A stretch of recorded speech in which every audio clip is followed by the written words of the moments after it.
Howdy guys, this is another episode of my English speaking podcast for English learners, and today's video we are going to be talking about Venezuela in 2024.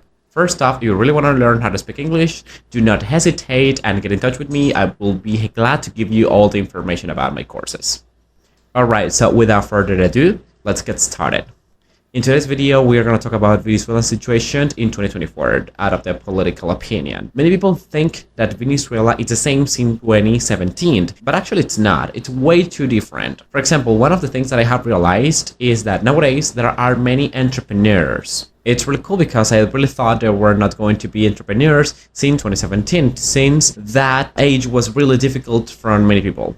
To be completely honest with y'all, 2017 was one of the hardest situations around this country.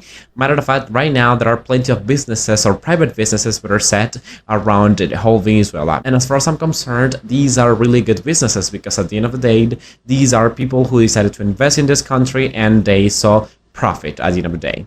One of the things that I have noticed in 2017 is the fact that nowadays it's not too difficult to create businesses if you actually know how to do it.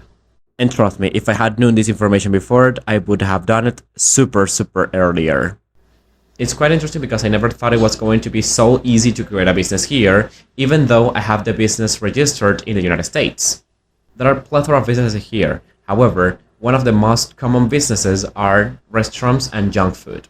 A whole lot of restaurants were built around my city. And it's really common to get confused if you're looking forward to eating something different, because most of the time it's the same, but with a different perspective. I can give you a wide range of insight within this topic because I love eating. But I have to say, eating here is not as expensive as in the US or other countries. And it's quite interesting because the profit for businesses are not too high. So if you take advantage of this, you can get such an amazing meal with a low price. Even if you're planning to do a road trip, it's not gonna be such a pricey thing. Since, for example, in my city, I am 1 hour away from the beach. And since these are Caribbean beaches, it's one of the best plans that people can do.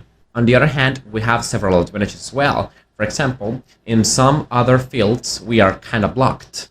Without using VPN or having help from others out of Venezuela, it's impossible to perform some things. But in most of the cases, it's not such a big deal if you really know how to handle it. If you are taking road trips, you have to keep in mind that you must have a reliable car, because if your car breaks down so all of a sudden, it could be such a dangerous situation for you. Your integrity and your loved ones are going to be under risk, because we never know what could happen around there. Nonetheless, this is something that not only happened here, but other countries too.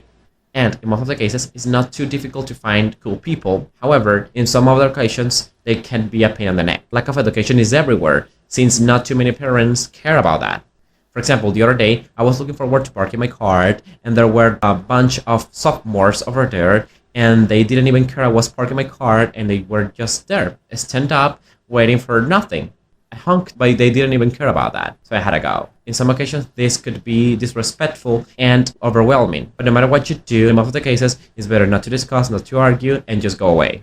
But going back to our road trips, if you're looking after going to other places, it's really important that you have cash on you. And I'm not talking about dollars, euros, or whatever. No, I'm talking about bolivars. This currency will be utmost of importance for paying tolls.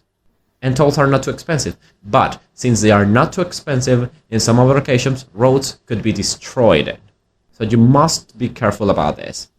And there are plenty of things that I didn't mention that I would like to do it. So if you like this video, I'm gonna be doing a part 2.